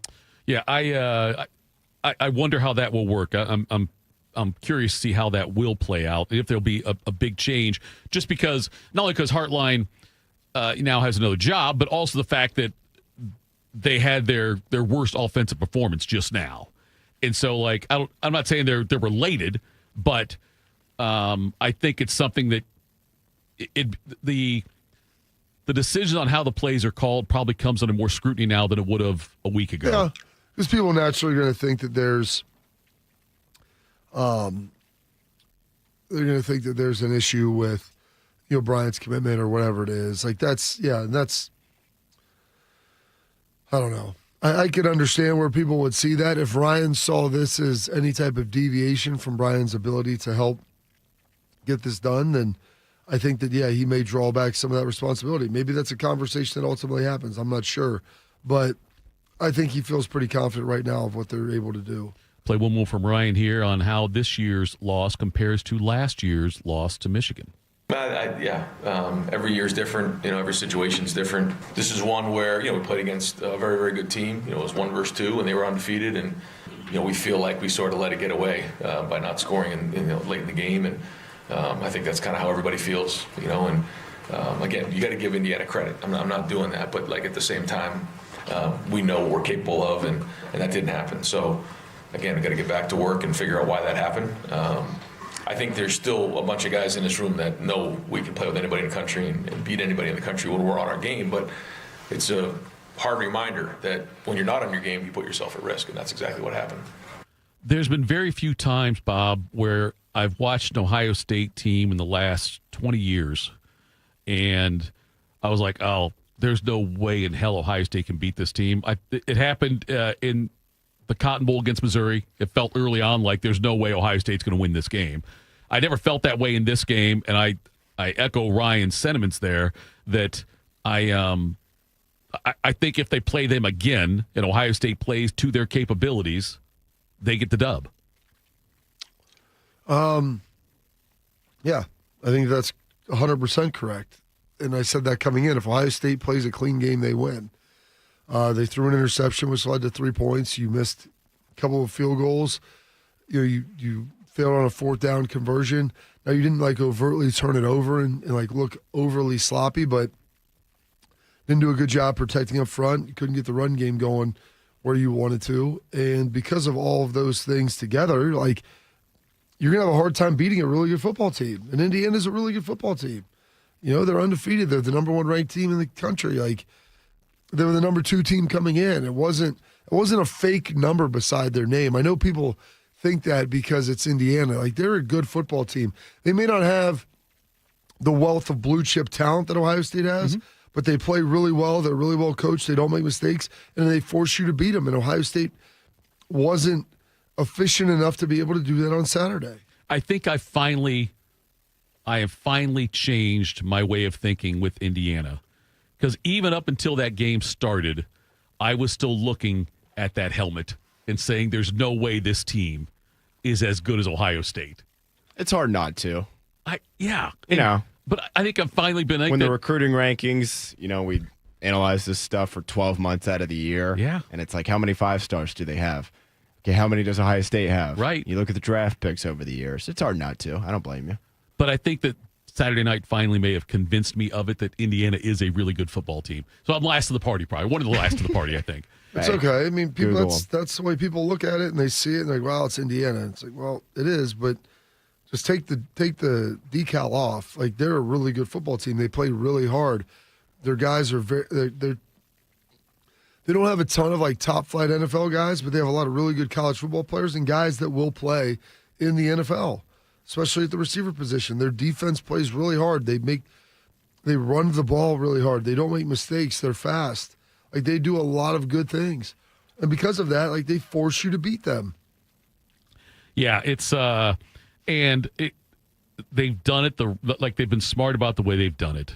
They've dipped into the transfer portal to get the quarterbacks each of the last 2 years, and it's paid out huge for them, paid off huge dividends for them. I wonder, Bob, I saw also on The Athletic about quarterbacks that when they decide to leave early, go to the NFL, and will we see more quarterbacks? Mendoza, I think, could stick around for another year. Right, yeah, he could stick around for a year. So, would it behoove Mendoza to take another year of NIL money, or like some of these quarterbacks? He's going to be a top 5 pick. So it makes no sense to come back. His brother's the backup. Yeah. I wonder if with the NIL stuff now, though, if you'll see more quarterbacks, though, who are on the fence. Will, but he's not on the fence. Like, he's not a fence guy. This Right. isn't Quinn Ewers. Like, this isn't somebody who is going to maybe be drafted in the middle rounds. Like, he's going to be a first-round quarterback. He has played a lot of college football. You think Keenholz is quarterback in South Florida next year? I don't know. Oh. I think he's somewhere. I don't know if it's there or not. Yeah, I wonder about that. It's a hell of a way to end a segment there with that kind of cliffhanger there. Who shot JR, Bob? Coming up next, we will talk more about the CFP, and we are going to tell you who can actually win it. We'll do that next. Morning Juice.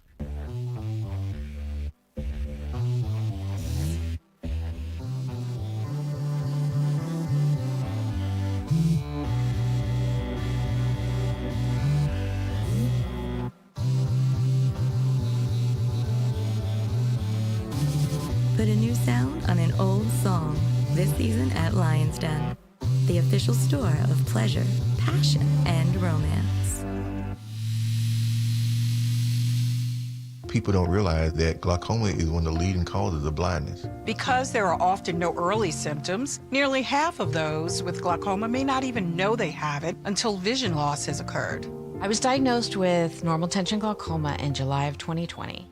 And what we found out at that point was I had already lost 40% of my sight. And you think it only affects people that are, 75 or older, retired, grandparents, and that's not the reality of it. I didn't think at all glaucoma was going to affect me because I didn't know of anyone that had glaucoma, no one in my family. When you have glaucoma, you can't get back that sight that you lost. And so early detection and treatment is vitally, vitally important. Don't miss life's most beautiful moments. Schedule an eye exam today. National Glaucoma Research, a Bright Focus Foundation program, offers free resources and tips for healthy vision. Learn how to protect your sight at stopglaucoma.org. My mom is a veteran and she was injured in the line of duty. I hurt my leg in a training accident when she was only 2 years old. She had 7 different surgeries over the span of 9 years, and there were tons of complications. I couldn't be the mom my kids needed me to be. She missed so much.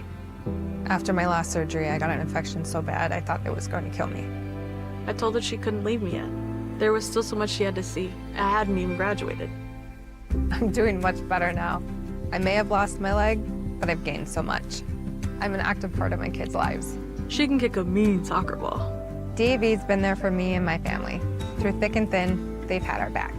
Every year, DAV helps more than 1 million veterans like Sandy get the health and disability benefits they've earned so they can achieve victories great and small. My victory is getting my life back. I got my joy back. We got our mom back, thanks to DAV. Support more victories for veterans. Go to DAV.org. Wrinkles, gray hair, and hearing loss are common signs of getting older. But being short of breath, having tightness in your chest, coughing, and wheezing are not. If you are experiencing these symptoms, you may be one of the millions of people who are living with a condition called COPD but don't know it. Early diagnosis and treatment can add years of better breathing to your life. For more information, talk to your doctor and visit copdfoundation.org today. Attack and dominate. You're locked into Morning Juice. Sponsored by Riverside Bank of Dublin. Here's Bobby and Tito. Bodie, how surprised were you when Notre Dame's name did not pop up, or were you bracing for it? I think I was cautiously optimistic, I would say. So when it popped up Alabama 9, I knew we were toast. I knew we were out at that point. I would say scale 1 to 10. I would say I was a solid like 8 at Alabama still being 9. Yeah, that's surprising. And I'm not even I say that to say I thought if we were going to stay in, I thought we'd either be 9 or Miami would be 9 and we'd drop to 10. Right? Yeah. Like either we'd be 9, Bam would be 10, or Miami'd be 9 and Notre Dame would have been 10. Yeah. So it's bizarre how this whole thing played out with Alabama getting really dominated by Georgia and not moving down at all. And I know they say, well, you can't penalize what happens in a conference championship. You can't penalize a team. Can I penalize BYU? Yeah, can I actually jump in real quick? I meant to have this pulled up sooner, so give me 1 second here. But on the fact of penalizing, where'd it go? With the teams that lose conference championship games. Yes, so I saw this on the Twitter. Dating back to 2014 when the college football playoff was created, 88 conference championship game losers. Mm-hmm. That's how many there have been. Out of the 88, you want to take a guess at how many have dropped down after losing the conference championship game? How many dropped down? 88, I would say 80. I was going to say probably 82. 86. 86 out of 88. The two that didn't, of course, the Crimson Tide of Alabama yesterday. Right. And then in 2022, TCU was 12-0. Right. They lost, I think, either in overtime or in the last second against K-State in the Big 12 title game. But they stayed in there because Georgia and Michigan were at 1-2. They won the SEC Big 10. TCU stayed at 3, or maybe they flip-flopped with Michigan, but whatever. And then 4 went to Ohio State when Southern Cal lost to Utah in the Pac-12 title game. 86 out of 88. That's amazing. An amazing stat there. A heck of a percentage. Right. Okay, let's roll through this now. We'll start with 12 and go all the way to 1. And I want all three of us to say if we think this team could win the national championship. Number 12, we're all going to say no, James Madison. 11, Tulane. No. No? Okay. 10, Miami. Could they win? Could you see them winning the national championship? I think they can win a game or two. I don't think they're consistent enough to be able to put together 4 games. I'll say yes. I think at the line of scrimmage they could win 4 games. I don't think they can. Alabama at 9, I will quickly say no. I don't think there's a chance in hell, honestly. No, I think they lose to Oklahoma. You can call that sour grapes. I don't see any. On the opposite point of what I just said with Miami, I don't think Bama has a chance in the trenches. How about 8, Oklahoma? Nope. I think they could win 2. I don't think they could win a 3rd or 4th. I think they could win it all just because I think that John Mateer has that kind of vibe. I think he's I think he can put up a big game and carry that team. He kind of gives me that. He kind of gives that off. I think for me at least when I see him, when I've seen him play this year a couple of times, that's kind of what I've seen from him. Is he seems like he's a big game kind of guy, and I think that Oklahoma has a favorable draw because they play Alabama, then they play Indiana, and I know I just said I'm not going to give any more grief, and I'm going to consider them to be legit. But I could see Oklahoma playing with Indiana, and then they'd probably have Texas Tech or Oregon, but we'll get further down the line there. Number 7, Texas A&M. Could you envision a scenario where they win the national championship? I think they're more consistent than Miami, but they're not as talented. Mm-hmm. So I don't think so. I don't think so either. I would say if you would ask me that question maybe middle of the season, I would have said yes. Yeah. I think they kind of started leaking some oil down the stretch enough to – I don't know that I trust Reed to win 4 games in a row. He might light up Miami. Right. And then he could throw 3 picks against Ohio State. Ole Miss at 6. I don't think without Lane. I would have said prior to Lane, yes. Yeah. Yeah, I feel the same way. I would have said prior to Lane, yes, but now I don't see it happening. I don't think they're a legit contender for it. Number 5, Oregon. I think, yeah. You think you could see them winning? You could see them? Yeah, if they get hot, I think they've got all the ingredients. They haven't been playing great, but I do think that at their best, they have the ability to get it done. They're like Miami in that they have the talent, but I trust Dan Lanning more than Mario Cristobal, and I think they can be more consistent. I think so, too, for all the reasons Bob just said, and also pretty gettable path. I mean, they're going to win the first game for sure. And then you could get, I'd rather play Texas Tech, Indiana, Alabama, or Oklahoma than be on that side of the bracket rather than the Ohio State, Georgia side. Yeah, I could see it, and I think, it's because of more so because of the draw they got.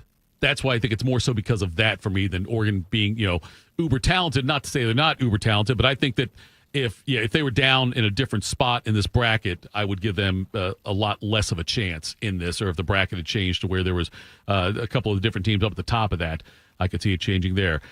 Do you see an opportunity all 4 of the top 4 could win the national championship? Have you seen enough? Are you that impressed with Texas Tech? Texas Tech is a wild card because I haven't watched them play any great teams, but I think their roster is pretty talented, and they seem to play really well together. Georgia's really hitting on all cylinders. I would say all the top 4, I think so, yes. Agreed, yeah. Okay. Are you guys okay with the way they're ranked 1 through 4? Or do you have a problem with one of the... I think that makes sense. I thought Georgia might jump Ohio State after winning the SEC and get to 2, but 2-3 doesn't matter that much in this scenario, I don't think. Yeah, and that's the thing. They weren't going to fall. The loser, without it being a blowout, regardless of how that game looked with Indiana and Ohio State, let's say it went to overtime or whatever, like Ohio State wins, I think Indiana they stay at 2. I don't think they're moving. I don't think they move them down at all. Bodie, Georgia? I'm kind of with Bob. You could have put either one at the 2 spot, and I think it would have been justified given that the Ohio State barely lost and given that Georgia killed Bama. I thought they could have jumped up, but I don't think. I think, was it McElroy amongst the geniuses that they have up on the desk there talking about all this stuff yesterday? I think he was the one that when Georgia popped up 3, he's like, this is my first, I got an issue with this. You're like, dude, this... Who cares? 2-3 doesn't matter that much. Not it really. Doesn't. Honestly, I would almost argue I'd rather be 3. I think if I was an Ohio State fan, I'd rather play Ole Miss than Miami or A&M's Let winner. me throw this scenario out to you. If Ohio State, under the last year's seeding guidelines, okay, the top seeds would have been Indiana, then Georgia, Texas Tech, and then Tulane. Nice. Ohio State would have been in the 5 spot with a home game playing JMU. That would have been a heck of a draw, and then Bob. playing Tulane. They would have got the Penn State treatment from last year. Yeah. And then you play Penn State or play Tulane in, I don't know, whatever bowl game, probably maybe the Fiesta or the Orange. Yeah. Right. Again. And then IU. And then probably, IU would have been number 1. Straight seeding kind of worked out. If the seeding worked out. If that's how they would have seeded them like last year. I was like, I don't know if that would have rather had that or this. Like, you get the home game, you get 2 walkovers, and then you got to actually play somebody. Yeah. James Franklin, and then we'll see what happens. And I know they can't do this because it's not. I shouldn't say they can't do it. They can do what the hell they want. I think the committee's shown they can literally do whatever. They don't really even have to have rhyme or reason for it. We've got the Tulane-Ole Miss rematch. Then you'll have the Ole Miss-Georgia, 2 SEC teams playing against each other. Not necessarily. I'm just saying, like in situations like that, should they try to avoid Alabama any of it? just played Oklahoma less than a month ago. Yeah. So like, should they try to if you're gonna do what you're doing right now with this bracket by putting 2 Group of 5 teams in and leaving Notre Dame and Texas out, if you're gonna do that, you may as well just go all in and make for the better matchups and teams that have not played each other recently. I guess. I mean, people like rematches. Isn't that what I've been told? Like that's. I don't think. The reality is, though, like you were going to have a hard time putting Oklahoma, justifying them being ahead of A&M. Right. So, like, moving them up to 7, you weren't going to move them down. You couldn't give Alabama a home game, for heaven's sake. I mean, could you move them to You could have flipped them in Bama and Miami. Why? Yeah, why not? Just they're not. They're like Miami jumped 2 teams. They did not put the straight 10 best teams in the bracket already from 1 to 10. I don't even care about 11 and 12. So who freaking cares, man? There's no rules. I was gonna say like Miami must have had a damn good week of practice because they got a lot better. They got a lot better over that time. They practiced better than Notre Dame did. It's Tito. It's just. Oh, okay. I don't even have a problem with Miami getting in, honestly. The fact that they were behind us the whole time was probably stupid. That's what I said. I go, my problem is I don't necessarily have a problem with how it ended up. I have a problem with how they got there. Yeah. Like, that's the thing. They told us Notre Dame was better than Miami this whole time. Yeah. Well, they weren't able to compare them. Yeah. And so over the weekend, when then, you're a dipstick, told the committee, go rewatch the game. Week 1, it was 3 months ago, but go rewatch it. Well, first off, you guys want to go rewatch the Alabama-Florida State game while you're at it? Yeah. Because the one thing I disagree with you, Bob, on that is I honestly think it's ridiculous that Alabama got in. I think it's completely ridiculous. My problem I know is I'm with biased. I get it. Well, but the committee told us for 2 or 3 weeks in a row. 20 days ago today, the committee told us Notre Dame is better than Alabama. Yep. They both won a game. They told us again, Notre Dame still better than Alabama. We won by 63. They killed, some FCS school, Eastern Illinois, I think it was, by 40 or something. Yeah. Okay. Tony Notre Romo, Dame's still better than Alabama. Yeah, Jimmy G. Yeah. Then the Auburn win comes, and he gets up there and talks about how they were up 17-0, and they gutsy 4th down call. 4th and 2. And we beat Stanford by 29, and I'm not parading that, but we both played a bad team. Auburn was 4-8. Yes, they won one SEC game this year. Yeah. And then they flipped it. And then they got killed by Georgia. And I'd like to look at here and tell you, well, if you watch the game, Bama looked bad. Just look at the box score. Yeah, the three of us had more rushing yards on Saturday than the Crimson Tide did. They can't run the ball. They haven't been able to run the ball. It's insane to me that they got in over Notre Dame. No problem with Miami. I think we've gotten obviously a lot better since that week 1 game, but the games have to count. I'm not going to lose my mind over that. And look, we lost 2 games too. And once you lose the second game, you put yourself in this sort of position. But Alabama is just, I honestly think they're the worst team in the field outside of the group of 5 teams. You're probably right. And I'm not even sure it's close. No. If you told me, frankly, I think Oklahoma might be right in front of them because they can't really score. So I don't know. We'll see who wins that 10-7 battle. But I would take every team over Bama, and not saying they would beat them by 30, but I'd feel comfortable doing it. I know it didn't happen this way, but I think it would have been hysterical if the committee's sitting in there yesterday and they're like, God, Notre Dame and Miami are so close. We don't know how to differentiate between the two. They're so close. And somebody flips through a bunch of papers and says, oh, wait. They played week 1. I got it. And they're like, oh, okay, I want to say Miami. Instead of coming out with all the BS, too, just come out and be like, you know what? We screwed it up. Miami should have been ahead of Notre Dame this whole time. And we weren't going to leave out the SEC winner because Greg Sankey would have walked in here with a bomb strapped to his chest. He was out on game day talking about how they should have 7 teams in, which is the most insane thing ever. But just be like, hey, we're not leaving out the SEC loser, and we probably should have put Miami ahead of Notre Dame 2 weeks ago. That's our bad. The only thing I have a problem with, and this is just in general, is if you're telling me you're in before the conference championship game and you're playing a game that 90% of your conference and the country is not playing in, I don't know that you should be penalized to the point of being knocked out of the playoff 4. That's my only contention. But I do not disagree with you in saying that I don't know if Alabama, with where they're playing now and what they're doing, I don't think they're one of the best 12 or 13 teams in the country. I just don't know how because if not, then, and this is the problem with the conference championship games. So, well, then why am I going to play in this? If there's a risk that this could knock me out, and the best case scenario is that I get a bye as opposed to just getting in, then, Ole Miss, you go play. We'll stay at home. Yeah. Oklahoma, you want to play? That's what I'm saying. COVID. Just say you got COVID. That's the only issue that I have. And I don't know if anybody ever really had thought about that coming into this. To rectify, is it in your best interest to play in that unless you're guaranteeing people you don't lose, drop down if you're already in, regardless of what happens. But then BYU's got the same. That's exactly what I was gonna say. If they want to set that precedent, I'm fine with that. But first off, like I just mentioned a second ago, 86 out of 88 teams have dropped before, so obviously they don't care about that. I'm not saying.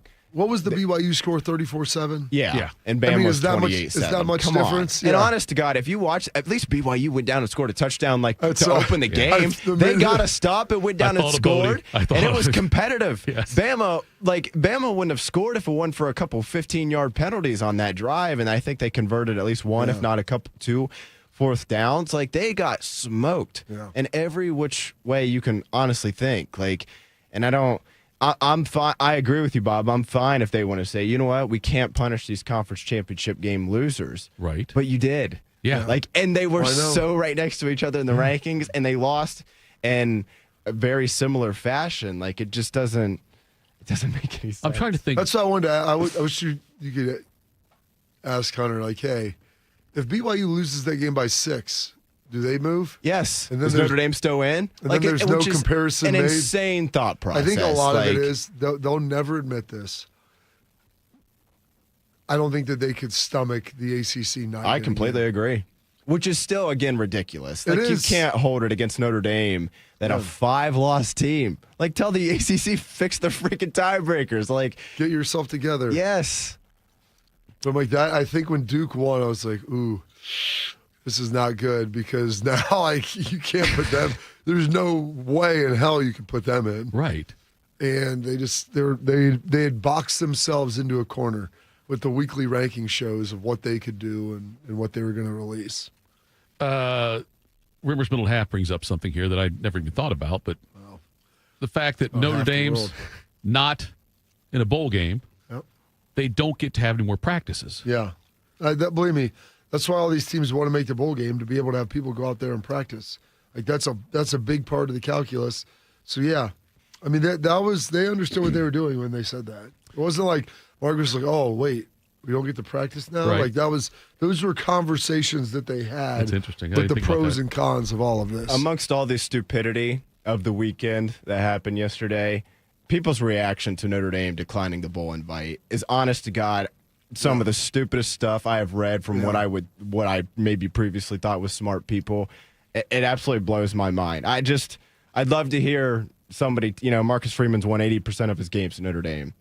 So somebody come tell me if you know how to run that program better than him. I'm all ears. Like, what were they? I mean, could someone? I mean, outside of them, like, well, they look like they're taking their ball. They're soft. Who cares? Half the team's not going to play. Yeah, right. Like, and then for all the people who want to talk down on him, okay, so you go out and play, and Leonard Moore blows out his knee, and now he misses all next year. Are you going to applaud him? Like, you know what? Good job, buddy. You did the right thing. No, you're not going to care. Yeah. Bob, what would be repercussions if Ohio State or Indiana or Alabama said we're not playing in the conference championship game? I don't know how that works. I wonder what the conference could fine them. Probably. Would the playoff committee ding them? I mean, get fined. I don't know. Outside of that, I'm not sure. Because it would, for some of these schools, it'd be strategic not to play in the conference championship game. It would be strategic not to do it. But which is what sucks, is that we're talking about a conference championship game not mattering and not being important when it should matter and should be important. Yeah, you would want them to. And believe me, Ohio State was playing to win that game. Sure. Don't think that they were holding stuff back. No. They didn't play well, but that wasn't because they weren't trying to win. So, yeah, it's the opting out of those games. Like, you're going to have to figure that out here quick, fast, in a hurry. And hopefully this next iteration of the playoff addresses a lot of that. Yeah. That's what I was going to ask, because I think the deadline, it got moved from December 1st to maybe mid to late January. Do you think what happened this year, we could see, even if it stays at 12 teams, we could see significant ramifications with this, whether it's conference championship games, group of 5, everything that, like, I can't imagine the television partners are thrilled that 2 group of 5 schools made it. Oh, gosh. Well, that's why the afternoon games are terrible, because ESPN, they couldn't carry, because they've got NFL that day. Yeah. So they couldn't carry TNT. all of them. And so that's why Miami and A&M is the Saturday afternoon game. Yeah, Saturday at noon. I'm like, gosh, why wouldn't they put that at night? And they're like, well, TNT's got the night window. I'm like, well, there you go. Yeah. They took the top 2 and have these guys. Like, it's sad. Like I said, we're going to watch 2 drives of it and be like, all right, put on 4 Christmases. Yeah. All right, coming up next, we'll wrap things up. Tell you it's got us juice, morning juice. What does it mean to give 100%? It means giving everything you've got, every single day. That's why the V Foundation gives 100% of every dollar donated directly to cancer research. So no matter what you give, we give 100% for life-saving research victories, 100% to making new discoveries that lead to innovative treatments, 100% to groundbreaking cancer research that could one day save someone you love. We know cancer research is working. Over the last 30 years, an estimated 4.5 million lives have been saved thanks to game-changing research breakthroughs. But there is more work to do. That's why the V Foundation gives 100% of every dollar donated directly to cancer research. We will always give 100% to accelerate victory over cancer. Don't give up. Don't ever give up. Donate today at v.org. We ask parents who adopted teens to share their journey. Nathan has taught me to embrace the moment. Age-wise, I'm in my late 60s. I'm old enough to be his grandfather. Will he be embarrassed to acknowledge me as his dad? I think the most important thing we can do is let them know that they're safe, that they're valued and cared for and loved, and that they're important. I knew I wanted to be adopted by him because of how he taught me to be the person who I am today. And it's coming from a dad that didn't expect to become a dad. And I feel very proud to be his son. That was what he needed, and he was what I needed.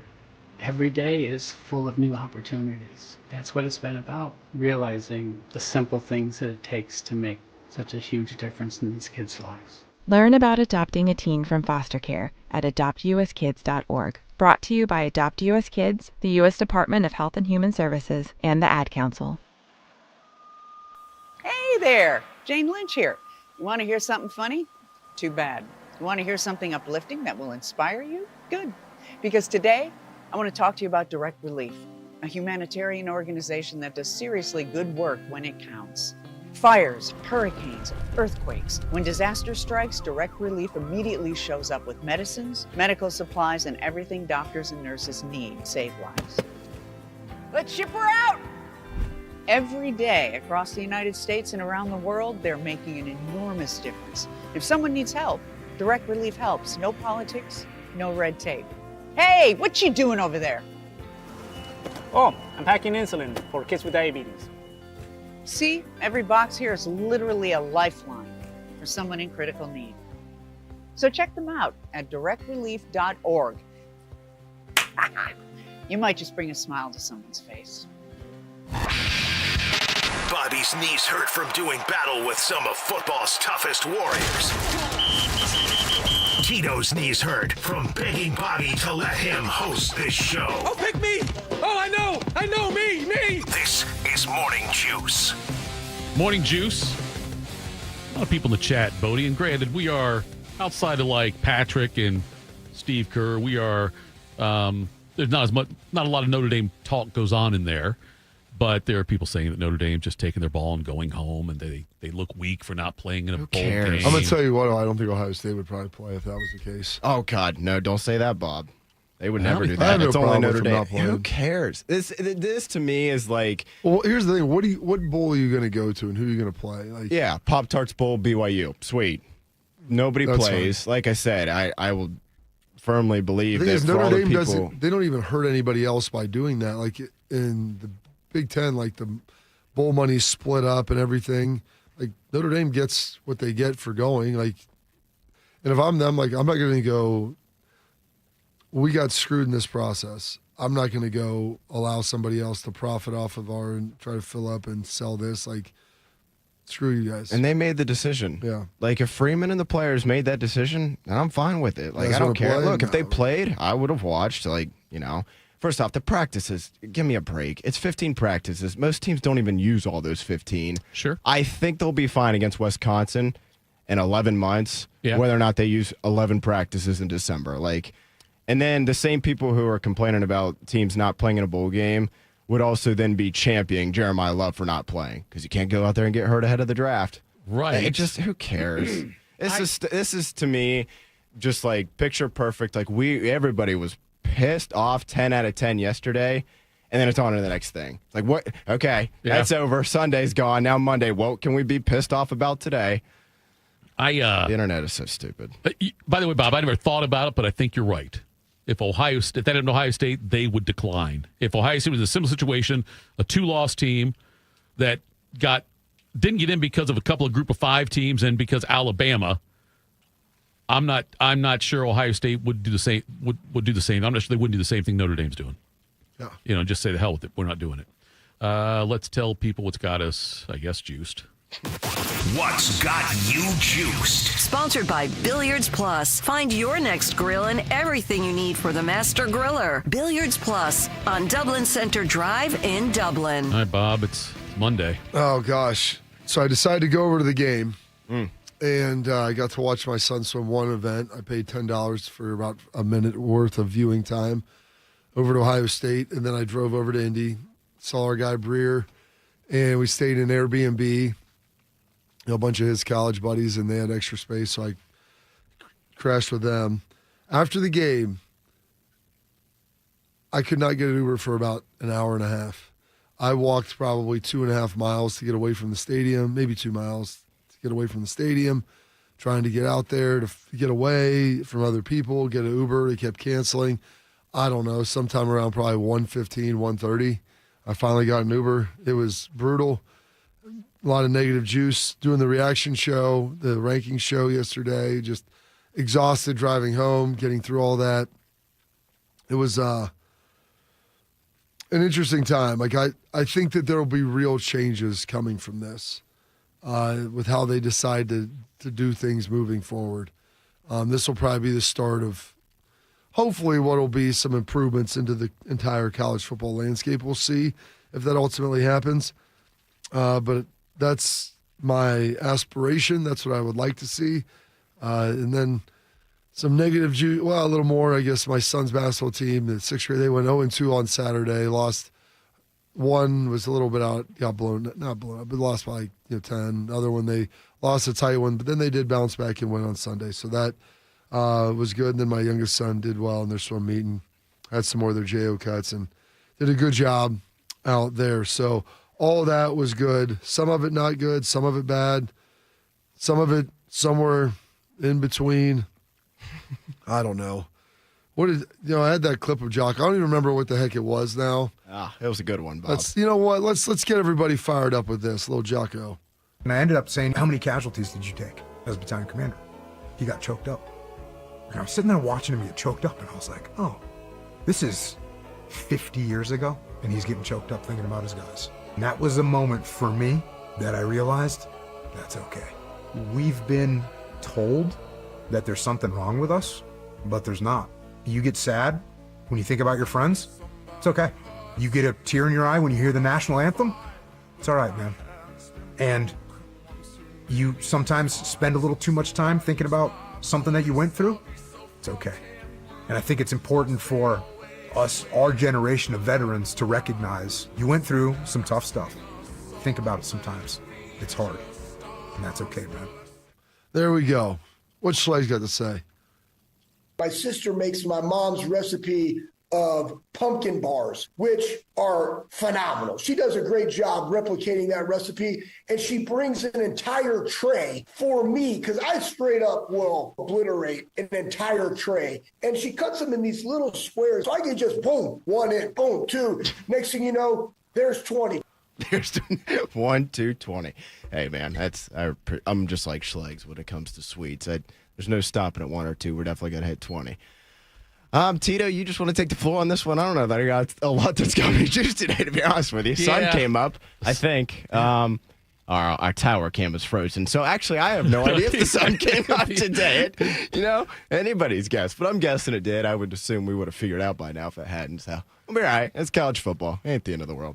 Kids sports weren't great this weekend. Charlotte didn't do great in their swim meet up in Cleveland. Already lost his basketball game. Ohio State lost. Yeah. Last year. Happy to be alive. Yes. Last year, guys, when the college ball playoff ended, I think all three of us were like, this has been great. I'm really glad we went to this playoff, right? Agreed. I thought it was awesome last year. Yeah. You think so too, Bob? What? Last year, after you pulled the Tito there. Yeah. Last year, after the college football playoff, Chat's on fire today. Would you have agreed? Would you have said this is a great thing for college football? I'm so glad they did this. What, the playoff? Yeah, I think the playoff is good. I think 12 teams is good. The seeding last year was a little wonky. Right. Some of the stuff this year still needs to be corrected, but I think it's moving generally in the right direction. Like I was saying, I wonder if we'll have the same opinion after. I know Bodie won't, but I won't have the same opinion of it after this year. Like when the playoff ends, will we still say, "Man, this was great," or because of some of these things that have happened, is it already soiled? Yeah, I use the word soiled there, Bodie. It's already soiled based on some of these decisions on who's in the field. I think it just needs cleaned up. Like, I'm not, like, yeah, it sucks that we got bounced, obviously, when we were on the right side of the bubble this entire time. Yeah. And the committee, by the committee's words, we lost 2 games. Like, we kind of put ourselves in this position. If you're on the bubble, you, like, kind of played your way there.